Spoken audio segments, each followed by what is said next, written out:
Gibati sa panimalay. Mga Buhat, Kapitulo 16, versikulo 31. Tumuo ka sa Ginoong Hesukristo, ug mamaluwas ka, ikaw ug ang imong panimalay. Ang misyonaryo nga buhat pagabuhaton diha sa panimalay.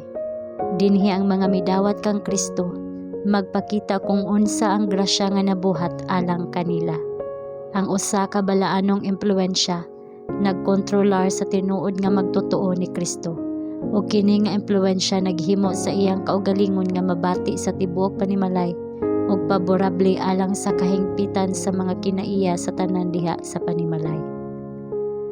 Ang simbahan nagkinahanglan sa tanang naugmad nga espirituhanong kusog nga maangkon aron ang tanan ug ilabi na ang mga batan-on nga sakop sa banay sa Ginoo mabantayan pag-ayo.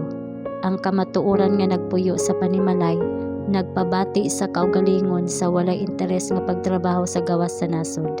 Siya nga nagpuyo sa Kristyanismo sa panimalay mahimong usa ka masanag ug nagdan-ag nga kahayag bisan asa. Gusto sa Dios nga ang mga bata ug mga batan-on moapil sa kasundaluhan sa Ginoo. Kinahanglang bansayon sila sa pagbatok sa tentasyon ug sa pagpakig-away sa maayong away sa pagtuo. Idirekta ang ilang mga hunahuna ngadto kang Hesus sa diha nga sila makasabot sa imong mga leksyon sa yano nga mga pulong nga sayon sabton.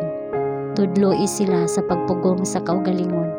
Tudloi sila sa pagsugod sa buhat, sa pagbuntog sa bata pa, ug makadawat sila sa bililhong tabang nga mahimo og gihatag ni Hesus, konektado sa mainampuong paningkamot sa mga ginikanan.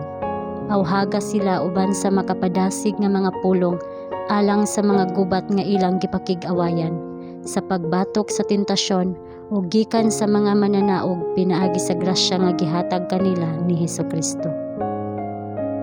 Ang panag-uyon diha sa natad sa panimalay kasagarang mabungkag sa dinali-dali nga pulong ug abusadong pinulungan.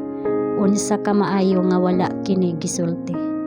Ang usa ka pahiyom sa kalipay, usa ka malinawon pag-uyon nga pulong nga gipamulong diha sa espiritu sa kaaghok, mahimong usa ka gahom sa paglukmay, sa paghupay ug sa pagpanalangin.